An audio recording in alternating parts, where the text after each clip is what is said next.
अंबाजोगाई शहर व परिसरात गेल्या 3 दिवसापासून अवकाळी पावसानं उच्छाद मांडला आहे. या अवकाळी पावसानं मोठ्या प्रमाणात शेतीचं व शेतकऱ्यांचं नुकसान केलं आहे. मोठमोठी झाडं उन्मळून पडली आहेत.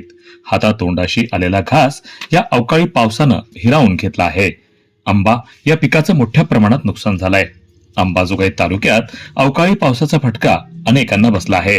जोगाईवाडी शिवारातील संजय लखेरा यांच्या मालकीच्या शेतातील लोखंडी अँगल व पत्र्याचं शेड हे सोसाट्याच्या वाऱ्यामुळे उडून गेलं आहे. यावरील पत्रे हे ठिकठिकाणी पांगल्याचं चित्र आहे. अवकाळी पावसामुळे संजय लखेरा या शेतकऱ्याचं मोठ्या प्रमाणात नुकसान झालं आहे. वार्ता युट्यूब न्यूज करिता परमेश्वर गित्ते, अंबाजोगाई, जिल्हा बीड.